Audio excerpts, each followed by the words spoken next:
Hello students, Mahavir शिक्षण संस्थान किशनगढ़ डैनवाल के ऑनलाइन क्लासेस में आपका हार्दिक स्वागत है। 7th क्लास में हमारा फर्स्ट चैप्टर स्टार्ट कर चुके थे। फर्स्ट चैप्टर का नाम है इंटीजर्स, पूर्णांक। उसके हमने एक प्रश्नावली हल कर ली थी। अब हम पूर्णांकों के गुणधर्म के बारे में बात करें। बच्चों, बुक में अलग अलग तरीके से गुणधर्म बता रखे हैं, मैं आपको अलग तरीके से बता रहा हूँ। अलग अलग बता रखे हैं, जैसे पहले उन्होंने प्लस का बता रखा था, हम सारे एक साथ ही कर लेते हैं गुणधर्म। तो पहला गुणधर्म है बच्चों संवृत गुणधर्म, जिसे इंग्लिश में क्लोजर प्रॉपर्टी भी बोलते हैं। प्रॉपर्टी का मतलब होता है गुणधर्म।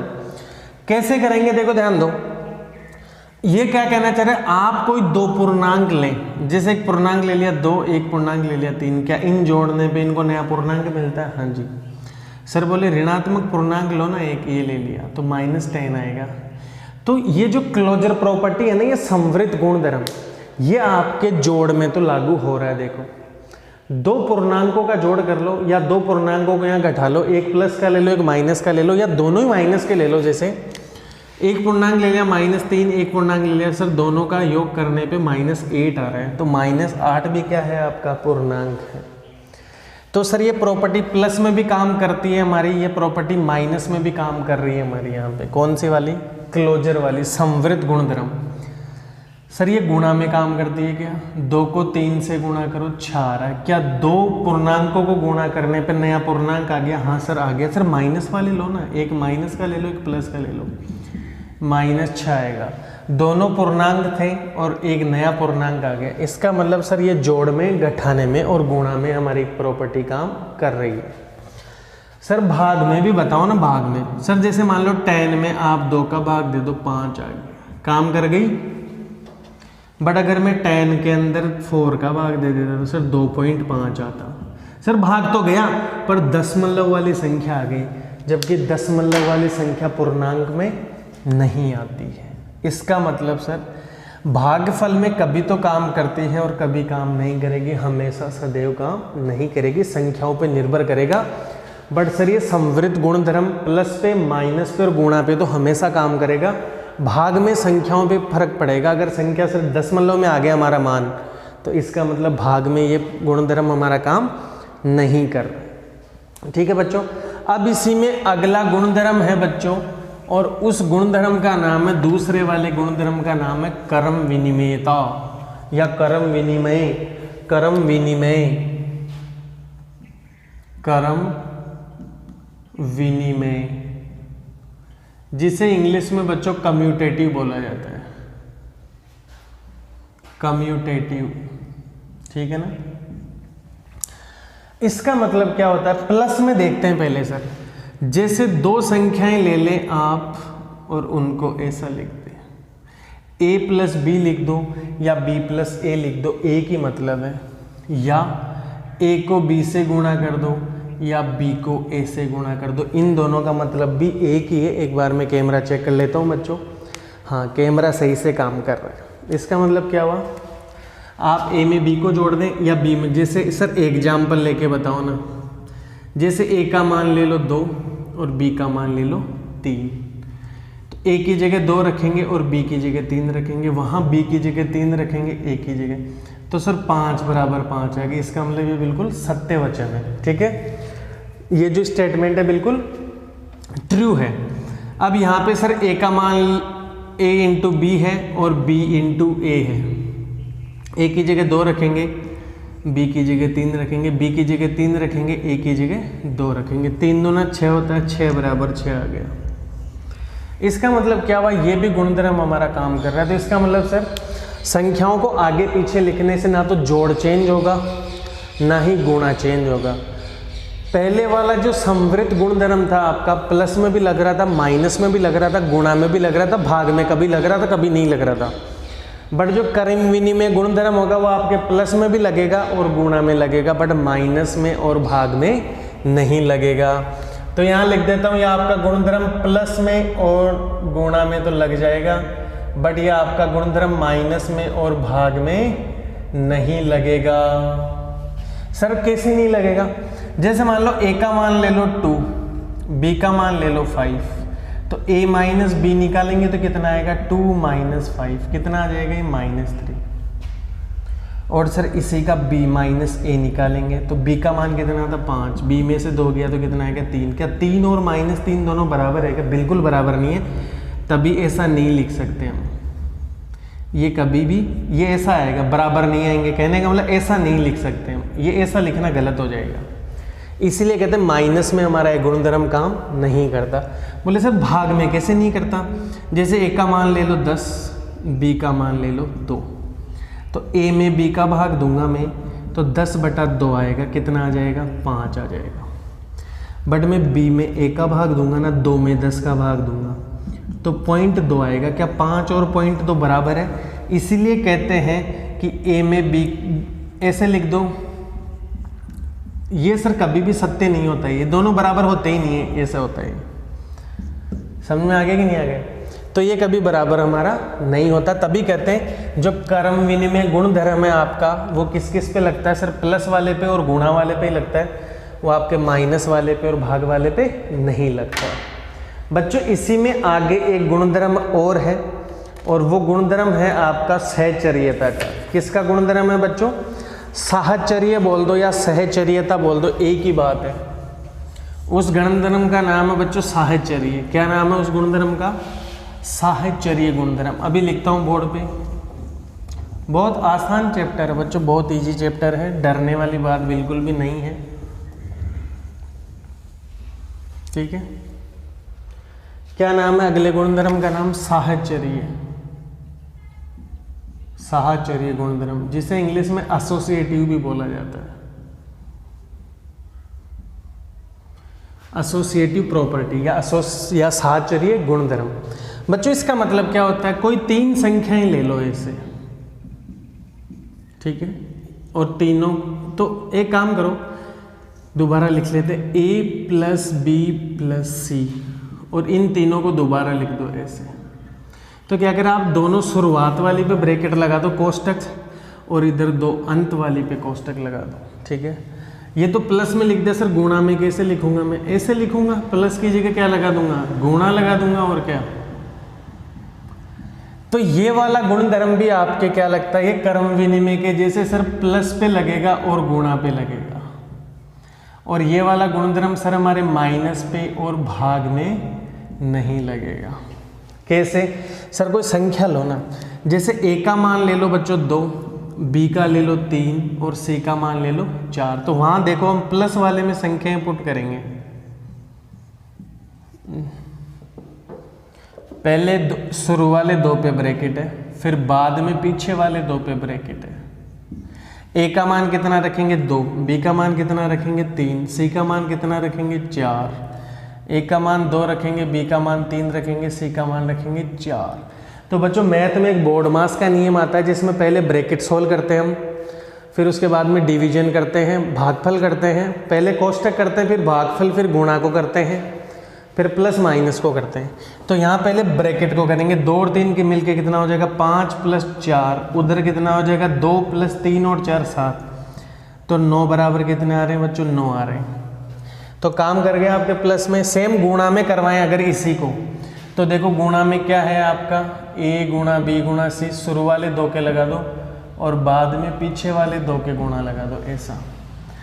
a का मान 2 ले लो, b का मान 3 ले लो, c का मान ले लो कितना? 4 ले लो, ठीक है। यहाँ शुरू वाले 2 में कोष्टक लगा दो और वहाँ पीछे वाले 2 पे कोष्टक लगा दो। पहले ब्रैकेट कोष्टक को हल करते, 3 दूना 6 चौका 24 आ जाएगा। यहाँ 2 × 4 = 12, यहाँ पे भी कितना आ गया? 24 आ गया। तो 24 के बराबर कितना आ जाएगा? 24 आ जाएगा। इसका मतलब ये वाला गुणधर्म भी बच्चों आपका कहाँ कहाँ काम कर रहा है? सर ये वाला गुणधर्म भी हमारे प्लस में और गुणा में काम कर रहा है। सर बताओ माइनस में काम कैसे नहीं करता? चलो बोर्ड पे देखो माइनस में कैसे नहीं करता।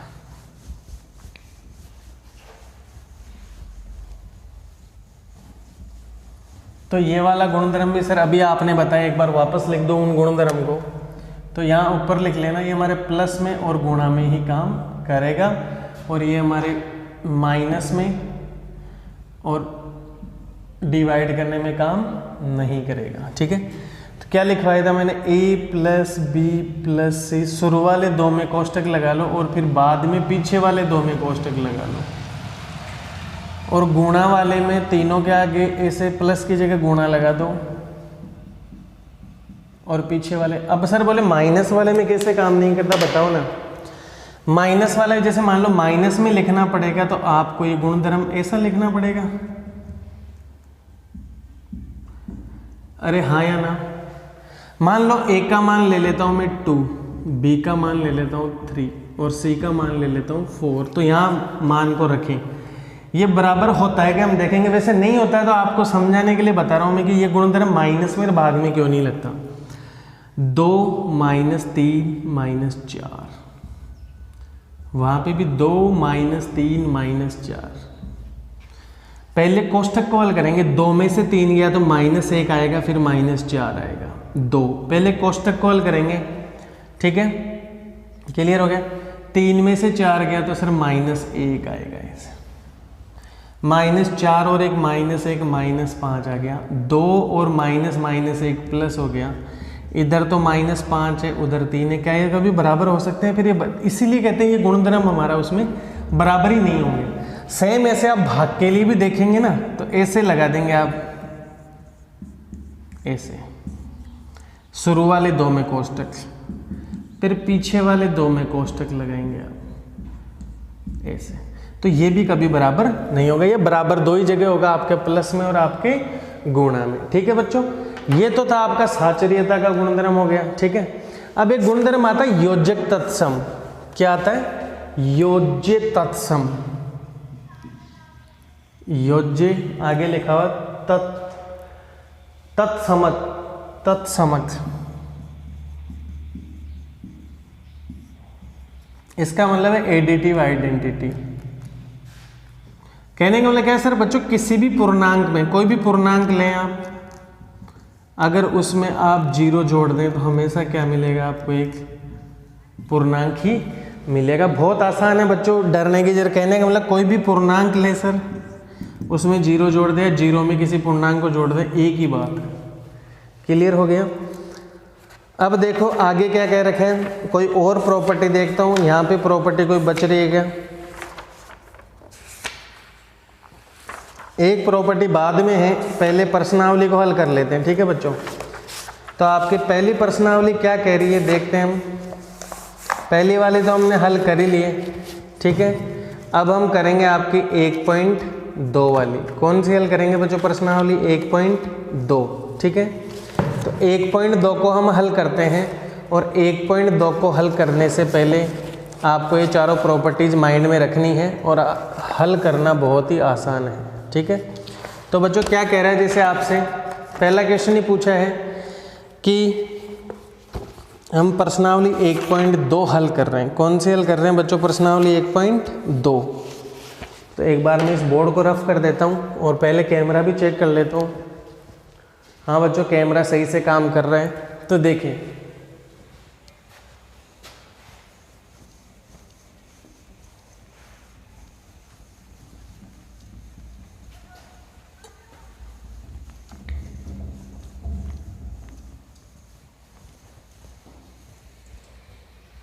बच्चों ध्यान दो, क्या कह रहे हैं? ऐसे पूर्णांक युग्म लिखिए जिनका योग कितना है? -7 आना चाहिए। क्या कह रहे हैं? योग कितना आना चाहिए बच्चों? -7। तो -7 आने के बहुत तरीके योग आने के। कोई 2 ऐसे 2 पूर्णांक लेने, हो सकता है सर मैं -5 और -2 ले लूँ, आप इन दोनों को जोड़ लो, -7 आएगा। बोले और बताओ सर? -10 ले लो और 7 ले लो।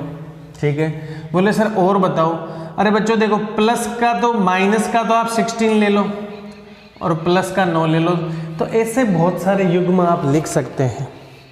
अगले वाला क्या लिखा है? उन 2 का अंतर कितना होना चाहिए बच्चों? -10 होना चाहिए। 2 का अंतर -10 आना चाहिए। ठीक है, योग पहले 7 था, अब अंतर -10 आना चाहिए। तो आप एक काम करो, आप एक काम करें, या तो -6 और 4 ले लो। ऐसे देख लो, इनका अंतर करेंगे आप, ऐसे घटाएंगे तो -10 आएगा कि नहीं आएगा? एक तो ये आ गया। या आप ऐसा काम कर लेते हैं, आप थोड़ा बड़ा नंबर ले लो एक, या तो -16 ले लो यहाँ पे। ठीक है, अब अंतर करना है, अंतर, तो आप यहाँ -6 ले लो। देखो अंतर करना है मतलब घटाना है, -16 में से घटाने का साइन माइनस लगाओगे और यहाँ -6 लगाओगे, तो -16 माइनस माइनस +6, तो बताओ -10 आ गया कि नहीं आ गया सर? आ गया। तो एक ये भी युग्म आपका हो सकता है और ये वाला भी, ऐसे बहुत सारे आप युग्म लिख सकते हो। आगे क्या दे रखा है, बोल रहा है योग 0 आना चाहिए। क्या आना चाहिए बच्चों? योग 0 आना चाहिए। तो बहुत सारे युग, दो ऐसे पूर्णांक लो जिनका योग 0 आ जाए, तो आप 0 0 ही ले लो ना पहला, तो दोनों को जोड़ लो 0 आएगा, ठीक है। आप -1 और +1 ले लो, दोनों को जोड़ लो 0 आएगा। आप -2 और +2 ले लें, -3 और +3 ले लें, 4 और -4 ले लें, इन सबको जोड़ोगे तो पूर्णांक, आप इनमें से कोई भी एक उत्तर लिख सकते हैं, ठीक है।